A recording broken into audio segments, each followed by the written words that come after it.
Bonjour, nous accueillons maintenant sur ce plateau M. Momar Diop, qui est directeur d'ADN, une entreprise donc, dans le secteur de l'ingénierie, on peut dire. Oui, dans le secteur de l'ingénierie, dans le secteur du numérique, du digital. Vous pouvez nous préciser vos différentes activités? Ok, donc je me présente d'abord, Momar Diop, je suis le directeur de la société ADN, qui veut dire Africa Digital Native. On est basé au Sénégal, avec une activité également en France, en région parisienne.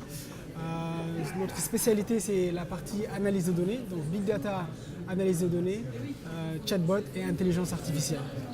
Les clients que vous avez sont de quel type? Plutôt donc, entreprise, PME, quelle est on va dire, les spécificités ou la variété de vos clients? Aujourd'hui, nos clients sur l'Afrique sont essentiellement les opérateurs télécoms et des banques.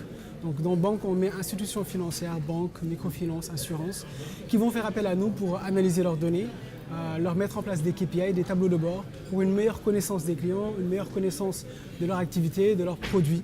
Et avec ça, ils peuvent prendre des meilleures décisions pour leur activité.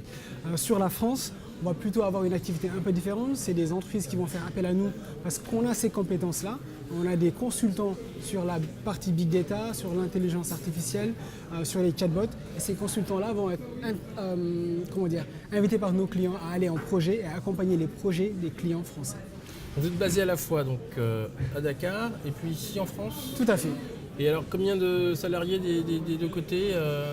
15 salariés, une partie au Sénégal, à Dakar, et une autre partie en France qui intervient essentiellement chez les clients. Et en France, les clients, c'est assez divers. On va avoir de l'industrie, du retail, un peu de banque. D'accord. Donc cette conférence est consacrée aux échanges entre la France et l'Afrique. Vous, en tant qu'entrepreneur, quelle est l'image, quelle vision vous avez de ces échanges?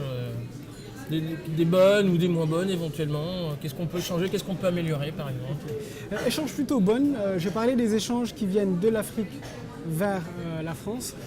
Pour nous, elles sont plutôt bonnes. On a l'avantage quand même d'avoir connu l'écosystème français avant d'initier l'activité au Sénégal. Et donc nos échanges sont plutôt bons car on connaît cet écosystème. Et c'est essentiellement donc des compétences qu'on va avoir et mettre à disposition des entreprises françaises qui sont dans une phase de transformation digitale, une phase de transformation numérique, mais qui n'ont pas suffisamment de ressources pour accompagner leurs projets.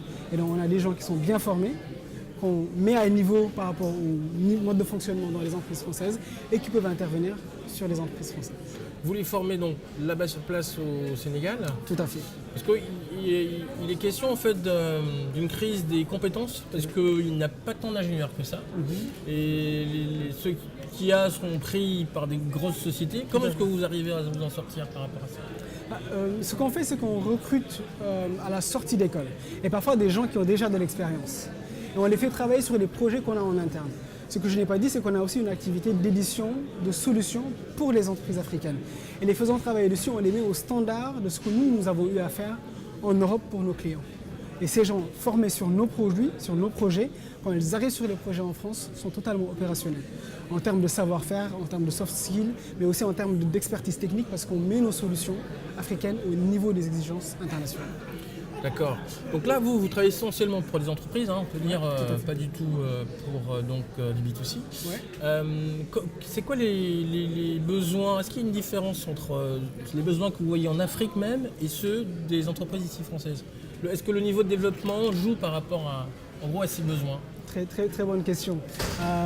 Il y a une différence, pour ne pas dire grande différence, parce qu'on va se retrouver en Europe avec des clients qui sont matures sur tout ce qui est transformation digitale et qui ont des équipes techniques qui comprennent cette transformation digitale.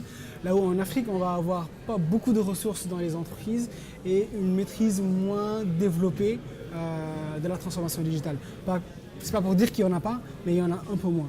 Donc on va se retrouver en Afrique à faire autre chose que du développement pur. On va être proche des clients, proche de leur métier. On va se mettre à leur place, comprendre leur métier en même temps qu'eux, faire du conseil et développer des solutions. Là où en France, on va plutôt être en assistance technique. Donc d'un côté de la solution sur l'Afrique et en France du conseil. Écoutez, merci beaucoup, Merci Monsieur beaucoup. Diop. Merci à vous.